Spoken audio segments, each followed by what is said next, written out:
baseámos essencialmente neste livro, que é um livro de grande qualidade, e já vamos ver porquê, e também ainda pouco conhecido, embora já seja bem antiguinho.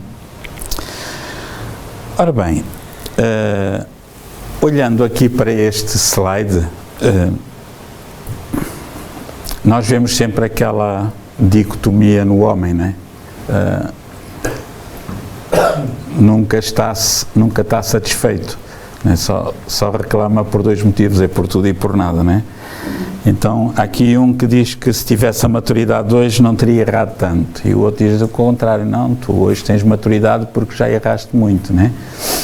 E o homem vai evoluindo ao longo dos séculos, vai evoluindo em primeiro lugar através do intelecto e depois através da moral, não é?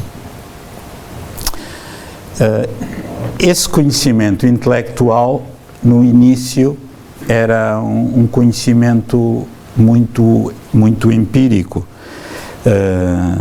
Por exemplo, nesta imagem, estes amigos estão a ver o pôr do sol. E quando nós vamos até à Foz do Arelho e vemos o pôr do sol, temos a nítida sensação de que o sol se está a pôr, passa a redundância, isto é, o sol está-se a mexer, está a desaparecer até que deixamos de o ver. E para quem nunca tenha estudado, ou porque nunca tenha, hoje em dia é difícil, claro, mas antigamente acreditava-se, há séculos, ou há milénios, que o sol se mexia mesmo, porque era o que se via, via-se o sol que nascia à nascente, passa a redundância, e que se punha a poente, né? E então dizia, pá, o sol circula à volta da Terra. E isso criou alguns amargos de boca ao Galileu Galilei, né? E também deu direito à fogueira, ao Giordano Bruno. E este conhecimento, que é o conhecimento que parece, mas não está comprovado, é aquilo que nós chamamos de conhecimento empírico. Portanto, aquele conhecimento, por exemplo, lá no Minho, eu lembro-me do meu avô dizer assim, olha, solinho ao mar, vermelhinho ao mar, solinho de rachar.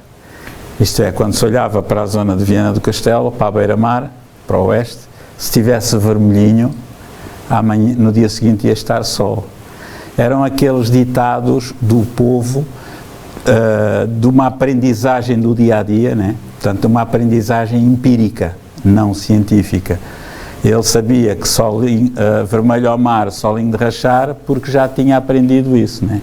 Quando não estava vermelho ao mar, quando estava nuvens, assim, olha, vem o vento de noroeste, vem aí uma frente, vem aí chuva com fartura. Depois,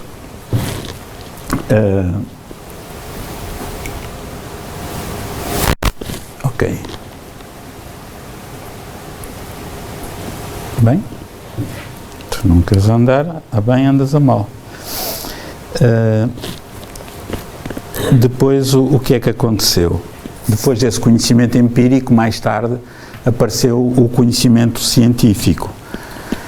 E aí, algum desse conhecimento empírico foi confirmado pelo conhecimento científico e há outro que não foi confirmado, né? Por exemplo, o caso do Sol, obviamente que não é o Sol que anda à volta da Terra, mas é a Terra que anda à volta do Sol, né?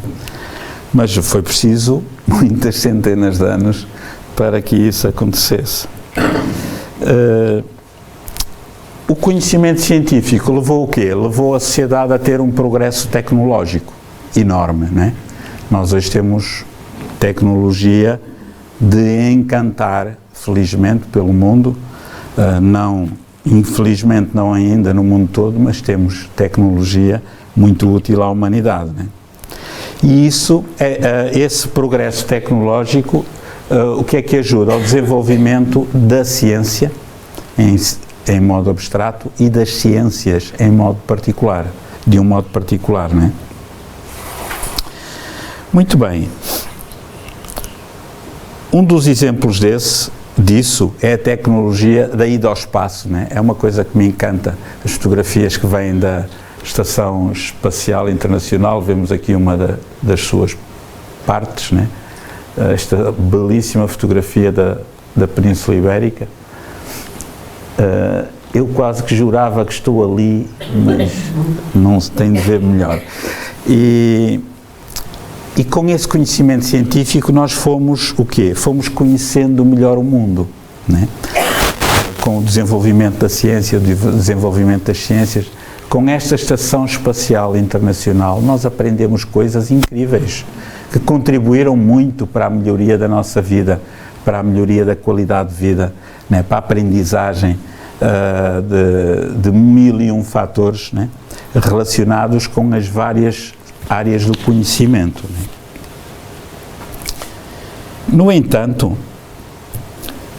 quando nós falamos do desenvolvimento do conhecimento científico, ele mostra-nos, esta fotografia aqui não tem muito contraste por causa da luz, daqui de cima, mas vemos aqui a nossa querida galáxia, a Via Láctea, né? Chama-se Via Láctea porque parece uma estrada de leite, uma leitosa, né?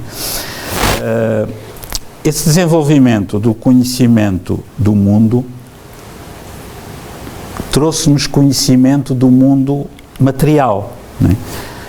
Por exemplo, isto é uma das coisas que me encanta, modéstia à parte, esta fotografia é minha, aqui algures no céu das Caldas da Rainha, são cirros, né?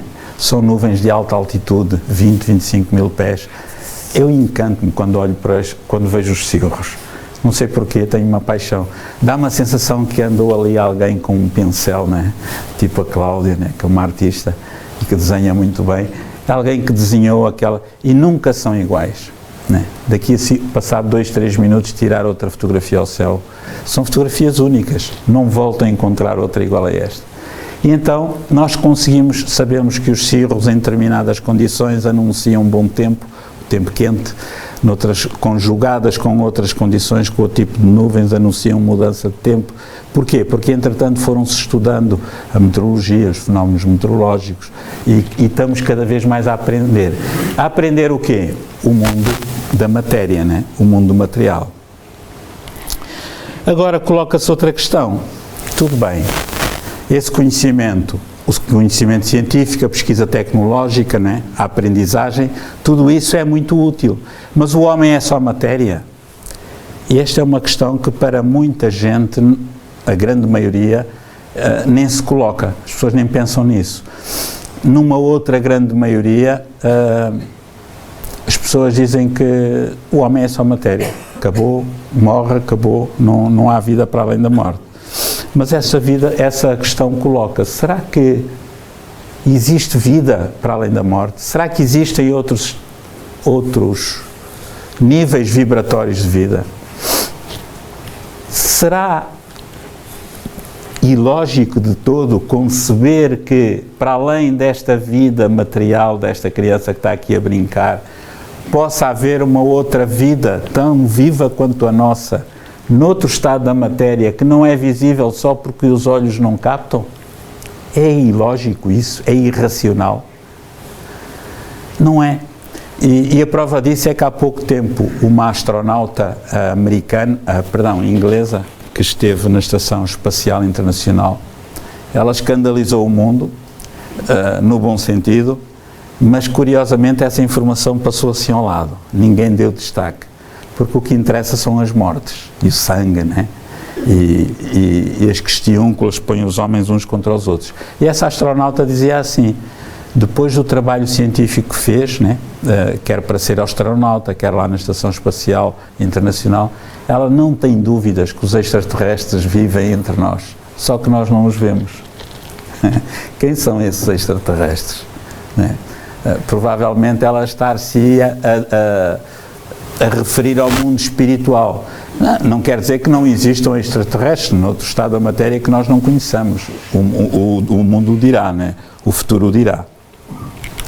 Então, amigos, nesta bela fotografia premiada, que também não tem aqui em contraste, mas onde nós vemos a beleza da natureza, mesmo quando aparentemente ela está furiosa,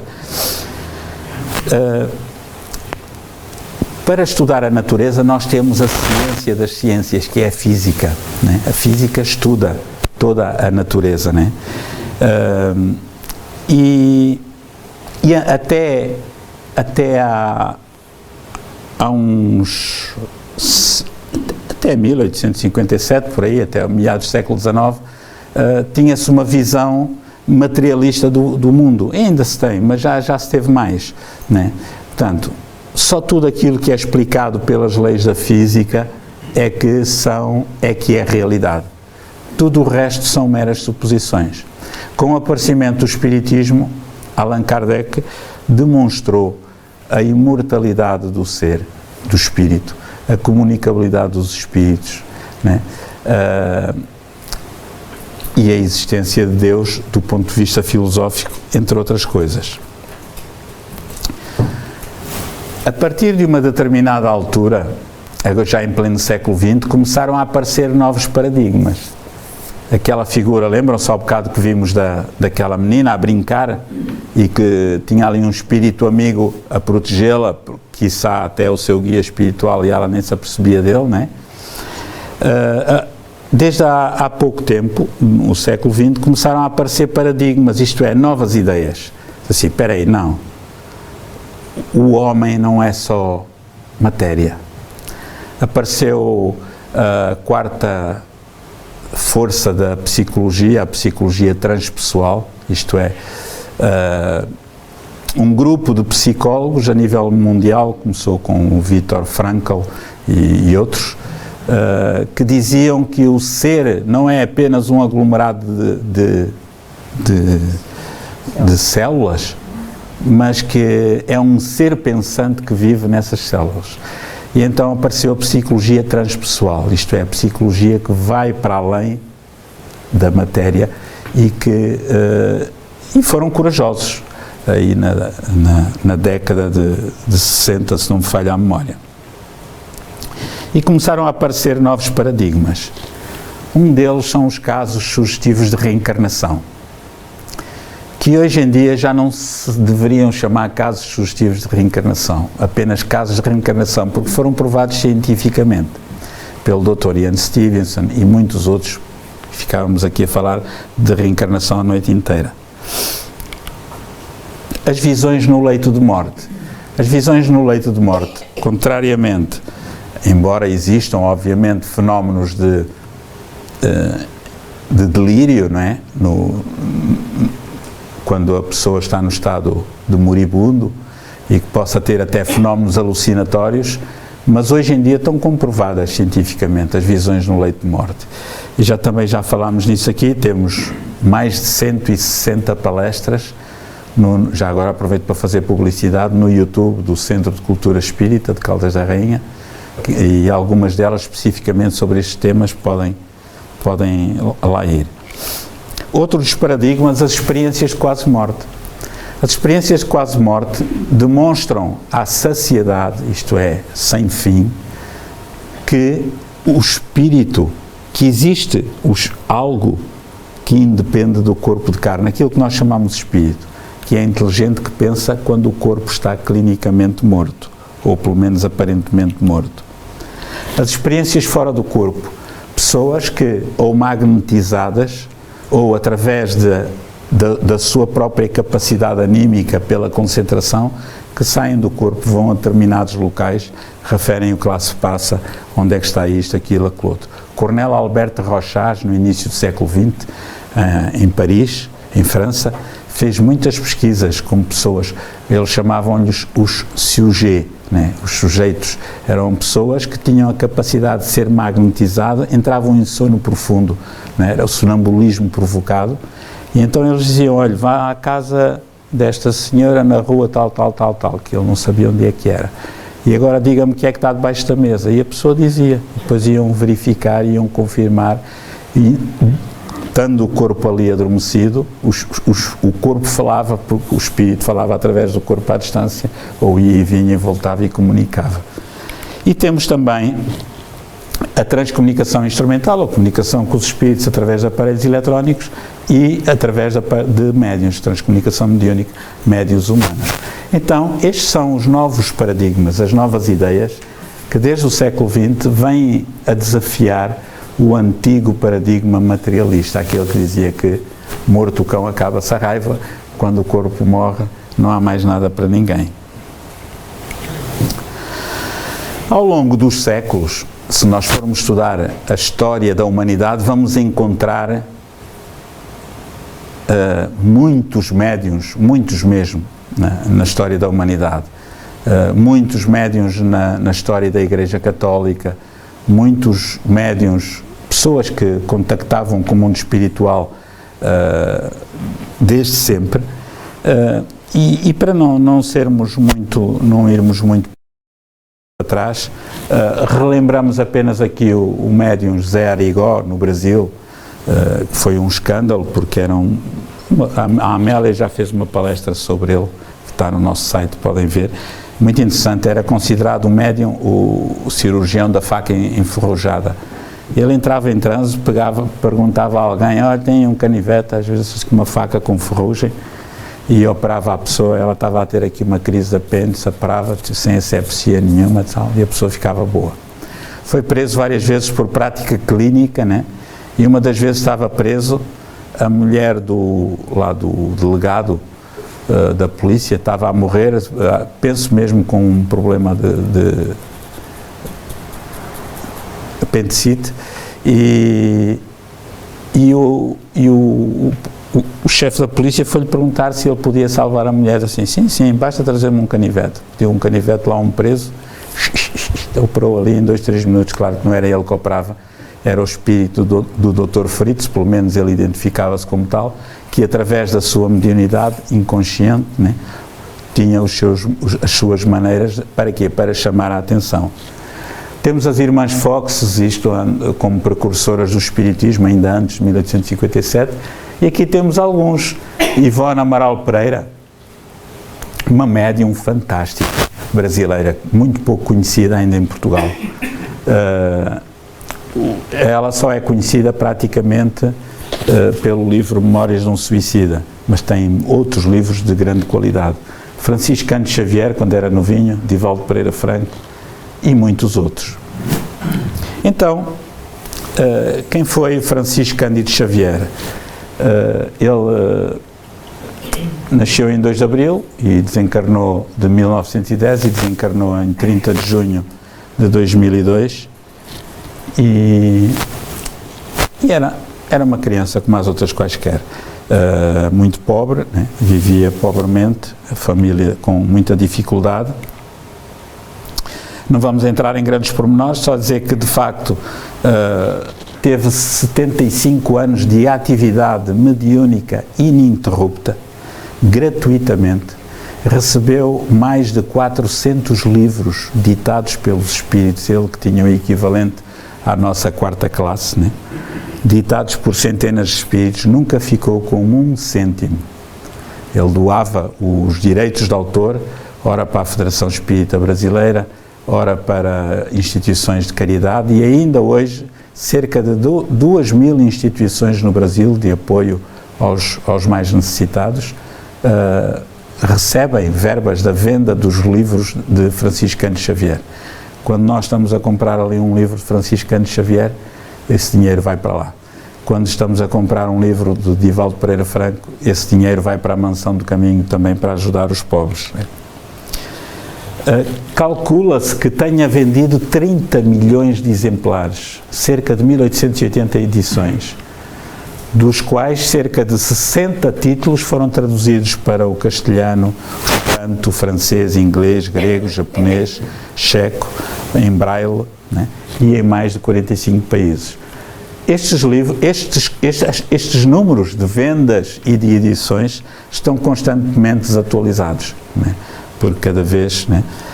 E Francisco Cândido Xavier era de facto uma pessoa tão querida, tão respeitada, que até os seus inimigos, inimigos entre aspas, né? Aqueles que não acreditavam no espiritismo e que o combatiam, né?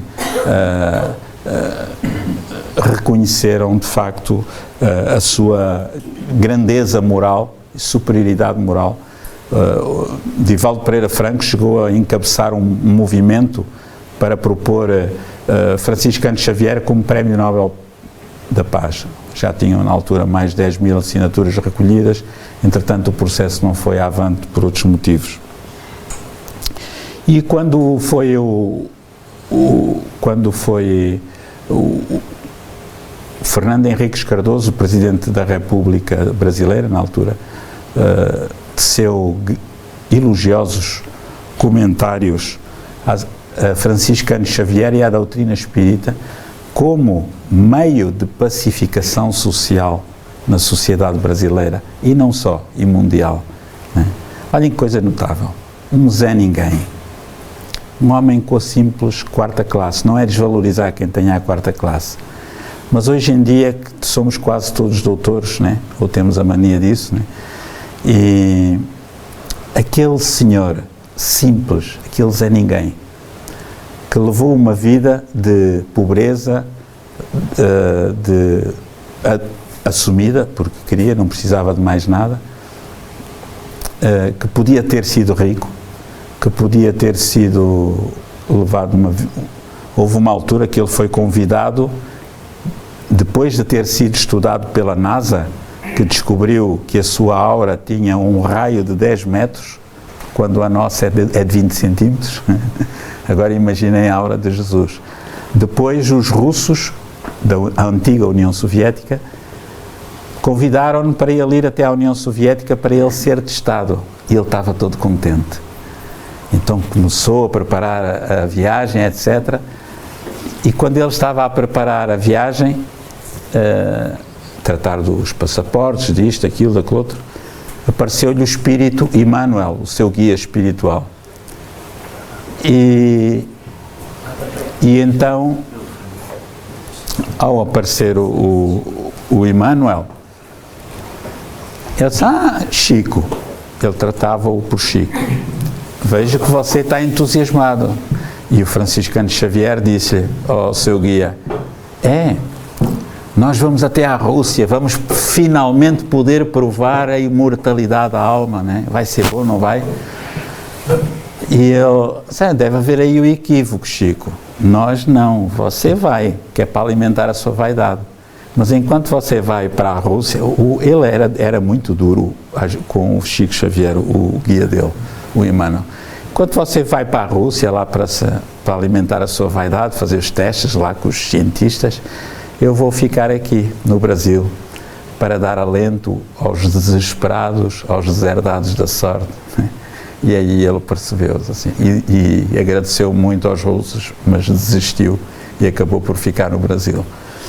E então, Francisco Cândido Xavier, para além daquilo que já falámos, ele era um ícone pelas cartas que recebia.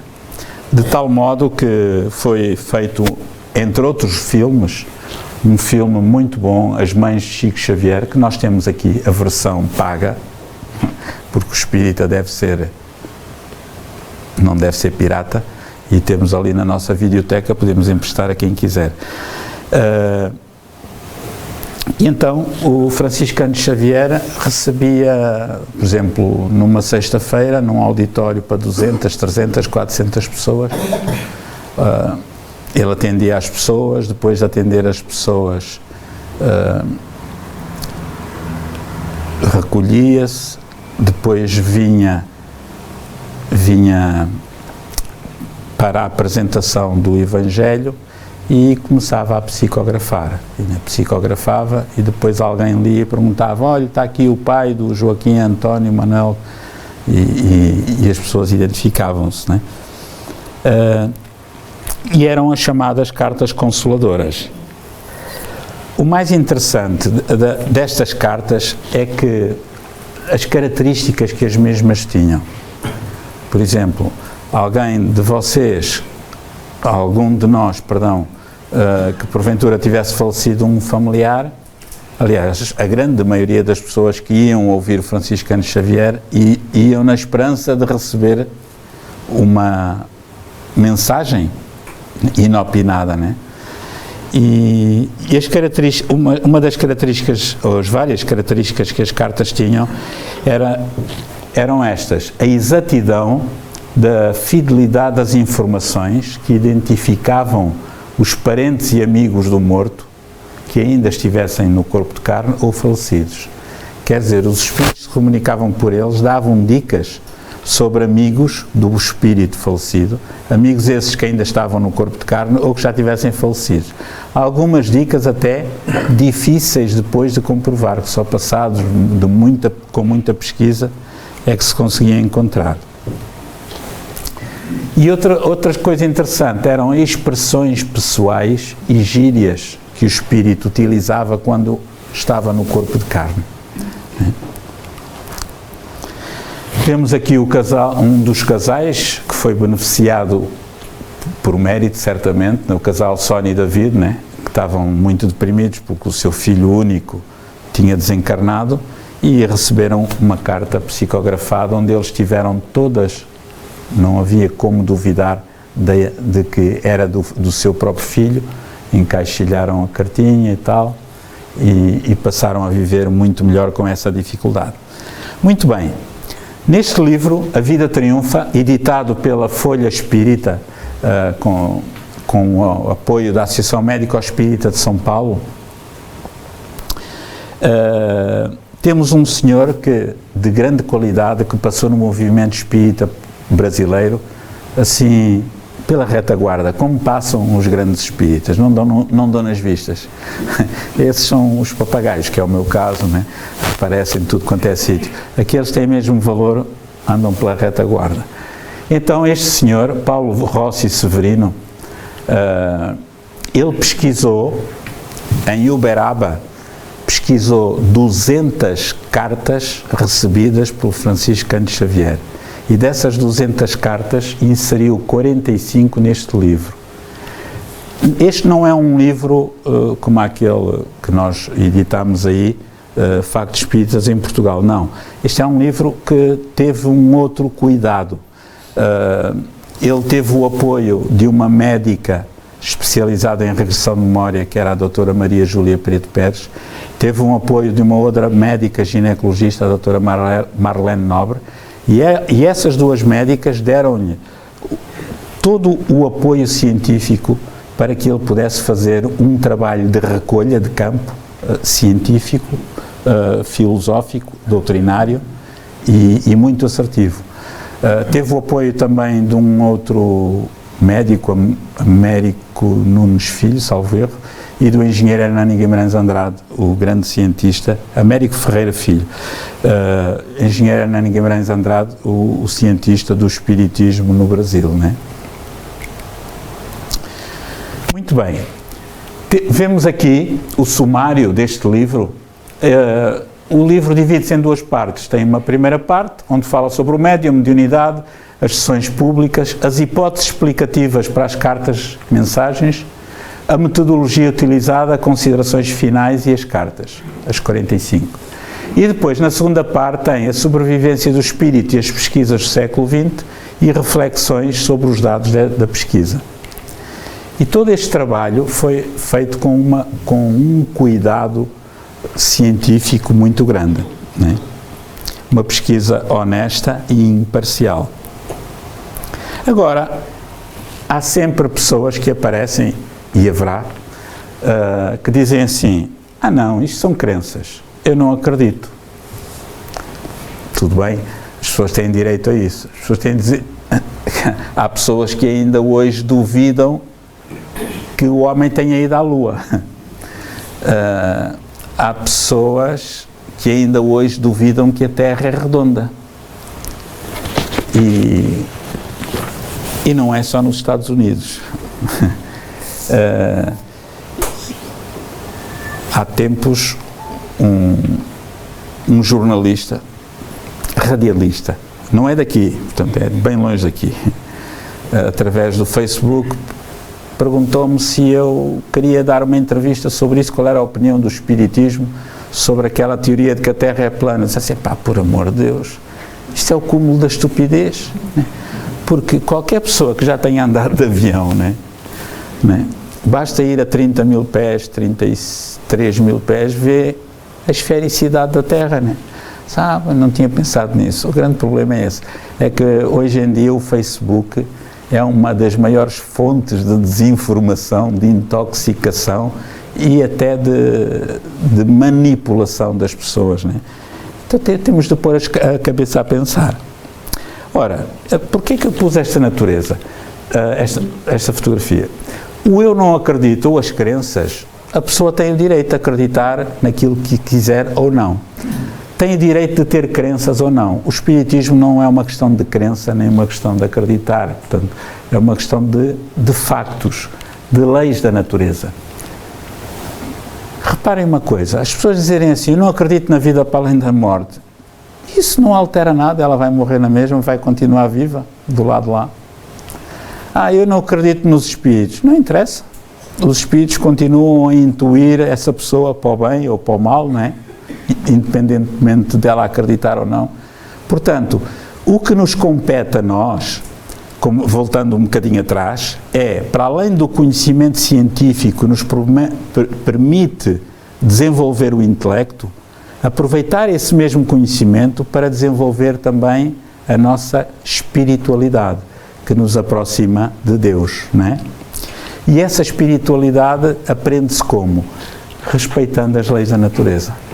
Basta pegar no livro dos Espíritos, né? As leis morais, estão lá, são as leis de Deus, são universais, transversais a todo o universo, para todos os planetas, e não para o planeta Terra apenas, como erradamente alguns palestrantes dizem. Ok, então, sendo assim, chegamos à conclusão de quê? De que os factos são factos, mesmo que desconhecidos das pessoas. É verdade. Isto é básico, né? Hoje, alguém duvida que é possível, através de um telemóvel, falar diretamente para a China, né, com o presidente chinês, ou japonês, ninguém duvida. Porquê? Porque já tivemos essa experiência. Mas há 100 anos atrás, nem era preciso ir tão longe, se alguém dissesse que isso era possível, éramos logo internados num manicômio. No entanto, essas leis da natureza já existiam, só que nós ainda não as tínhamos descoberto, não é? Os factos impõem-se à razão pela autenticidade. Isto era o que Allan Kardec dizia e demonstrou. Allan Kardec era um cientista, não era um chefe religioso, como muita gente pensa, não. Ele era um cientista, ele era um sábio à época, era uma pessoa que punha tudo em questão, questionava permanentemente os espíritos, não é? E ele dizia que aquela fé cega que nos ensinaram não presta para nada, não serve. Olha, você acredita no mistério da Santíssima Trindade, Pai, Filho e Espírito Santo, 3 em 1? Sim, como é que explica? Não sei. Uma fé cega. Isso não serve. Kardec dizia, não, a fé tem de ser raciocinada. Mas espera aí, uma fé raciocinada? Então, se eu raciocino, eu não tenho fé. Isso era a ideia antiga. Quando havia aquele compartimento, ciência de um lado, espiritualidade, religião na altura do outro, que não era bem espiritualidade. E havia ali um fosso. O que era da ciência era da ciência, o que não era da ciência era da religião, que dominavam pelo medo, né, e pelo desconhecido. Quando a ciência começou a entrar e a penetrar nos campos das religiões, as religiões começaram a perder o tapete. E agora, né? Toda a gente sabe, por exemplo, que a religião católica, sem qualquer tipo de crítica, isto são análises de factos históricos, diz que Deus se fez homem na figura de Jesus. Para o espiritismo, Jesus não é Deus, obviamente. Deus se fez homem para salvar toda a humanidade. É ou não é? Faz parte dos conceitos católicos. E quando se descobrir agora que há um planeta habitado, tudo aquilo cai por terra. Vão ter de rever toda a teologia católica. Então, espera aí. Só se Deus também se fez homem no outro planeta, mas a gente não tem conhecimento, né? Então, afinal, os outros não fazem parte da humanidade. Não fazem sentido as coisas. E Kardec dizia que os factos impõem-se à razão pela autenticidade. E ele dizia que a verdadeira fé é aquela que enfrenta a razão em qualquer época da humanidade. Olhos nos olhos. Isto é, a fé espírita é uma fé baseada no raciocínio, na razão. Não é? É uma espiritualidade com lógica. Não é? E se ela for verdadeira, nunca ninguém a vai conseguir derrubar. Se ela porventura estiver equivocada, a ciência conseguirá superá-la. Muito bem, então vamos voltar aqui ao livro A Vida Triunfa. Pesquisa sobre mensagens que Chico Xavier recebeu, é o subtítulo. Qual foi o objetivo deste livro? Estudar as cartas, mensagens recebidas por Franciscano Xavier. Localidade, cidade de Uberaba, Minas Gerais, Brasil. Local, Grupo Espírita da Prece, que era onde Franciscano Xavier frequentava. Vemos aqui o mapa do Brasil, que é um continente enorme, né? Das 45 cartas, 3 foram do estado de Goiás, uma de Minas Gerais, uma do Rio de Janeiro, 37 cartas de São Paulo, 2, acho que é Paraná, não é? É, Paraná, e uma aqui de... Que estado é este? Mato Grosso. Mato Grosso, ok, obrigado. Que bom vocês estarem aqui, por me ajudarem. E é muito interessante que destas 200 cartas que o Paulo Rossi Severino pesquisou, uma delas era uma comunicação de um espírito português. Tinha de ter sempre um português lá metido, né? E estamos mesmo na fase final da... Vou-vos mostrar aqui alguns quadros muito interessantes. Reparem, esta pesquisa foi uma pesquisa muito séria. A faixa etária do morto, o do morto passa a expressão do comunicante, do espírito, né? Vemos que a grande maioria foi entre os 21 e os 30 anos. Okay? País em que ocorreu o óbito, a grande maioria no Brasil, Itália, Portugal também, dos 200 casos estudados, né?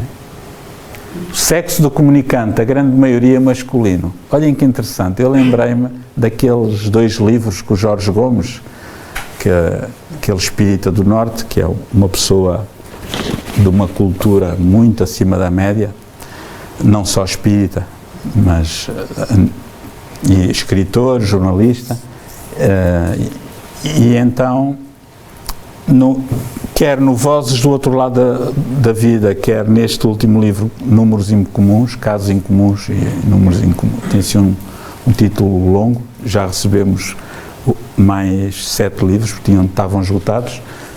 Curiosamente, quer num, quer noutro, ele fez a mesma triagem através de dados estatísticos e chegaram à conclusão que a grande maioria dos espíritos que se comunicavam nas reuniões mediúnicas são homens.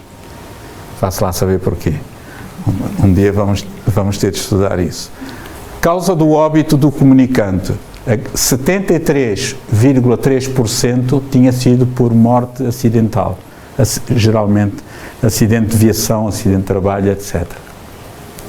O número de relatos e de factos pessoais. Reparem, em 71% dos casos, 71% é muito, né?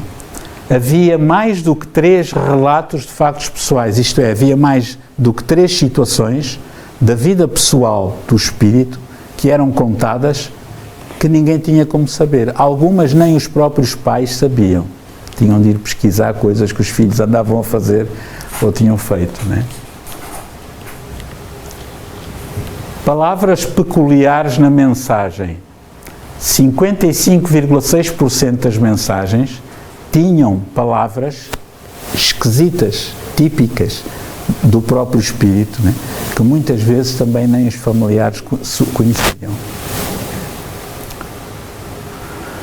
Número de factos comprovados descritos na comunicação. Em 62,2% das mensagens havia mais do que 6 factos comprovados em cada comunicação. É uma coisa notável. Mas O slide mais interessante é este último. Erros relatados na mensagem. 0. 100% de acerto, com Francisco Cândido Xavier. Todos os dados que apareciam nas mensagens de Francisco Cândido Xavier tinham 100% de acerto, destas 200 mensagens que o Paulo Rossi Severino pesquisou. Coisa notável que não se encontra em mais médium nenhum, pelo menos de que se tenha conhecimento. E então, amigos, esta é a doutrina espírita, ou espiritismo, ou a doutrina dos espíritos, mais corretamente. Assenta em 5 pilares: Deus, imortalidade do espírito, comunicabilidade, reencarnação e pluralidade dos mundos habitados. Francisco Cândido Xavier, ao longo da sua nobre missão na Terra, ele conseguiu comprovar 3 dos 5 princípios básicos. Ele provou a imortalidade do espírito. Provou a imortalidade do espírito através das comunicações, e não só. Às vezes os pais que tinham perdido filhos em acidentes, né, iam lá desesperados, e eles diziam assim: não se preocupe, ele vai voltar a reencarnar. Há casos desses pesquisados pelo engenheiro Hernani Guimarães Andrade, num livro que se chama Reencarnação no Brasil, que nós temos aí à venda. Não é por questões comerciais que ele é barato, é a edição da Federação Espírita Portuguesa.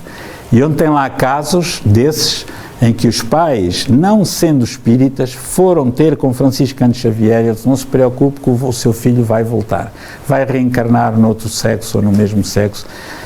E às vezes mulheres que já estavam com 40 e tal anos e que já tinham grandes dificuldades, problemas até a nível de ovários, e que estavam desenganadas pelo médico: não, você não pode ser mãe novamente. Voltavam a engravidar. Francisco Cândido Xavier provou a comunicabilidade dos espíritos como ninguém. Como ninguém. Era uma pessoa fantástica. E factos de reencarnação, os tais que eu já referi e que estão, entre outros livros, nesse livro do engenheiro Hernani Guimarães Andrade. Então, companheiros, este livro, A Vida Triunfa, é um livro de boa leitura, mas é principalmente um livro de estudo, de pesquisa, para quem queira pesquisar a sério o espiritismo, né? E não podemos deixar de sentir ternura por esta fotografia tão feliz, esta expressão de Francisco Cândido Xavier, já bastante idoso, né? Quando ele dizia que vale a pena viver, né? E que vale a pena amar, e que ele engoliu muitos sapos. Foi uma pessoa de tal maneira notável que no seu velório tinha em Portugal diz uma bicha, mas pode ser uma fila de 30 mil pessoas, né, no velório. A Polícia Federal, durante o seu funeral, voou com helicópteros lançando pétalas de rosas. Não houve uma única religião ou convicção filosófica do Brasil, fosse ela qual fosse, inclusive aqueles que mais atacavam o espiritismo, que não tivessem abonado a favor da ética, da moral e das atitudes de Francisco Cândido Xavier, incluindo o próprio Presidente da República, né? E então, gostávamos de terminar com o próprio Francisco Cândido Xavier. Se nós pudéssemos colocar uma legenda à frente de cada agrupamento humano, de cada conjunto residencial, de cada cidade, de cada aldeia, de cada metrópole, de cada grande capital do progresso humano, se nós pudéssemos, tivéssemos bastante autoridade para isso, escolheríamos aquela frase de nosso Senhor Jesus Cristo, quando ele nos disse: amai-vos uns aos outros como eu vos amei. porque não é só o amai-vos uns aos outros. Nós podemos amar-nos uns aos outros, mas como Jesus nos amou, é sem espírito de remuneração, sem espírito de pagamento algum, de retribuição alguma, é com espírito de sacrifício e de renúncia, porque quem ama não cria problemas, e quem ama sabe viver sem pedir coisa alguma à criatura amada. Esse é o amor que Jesus nos legou.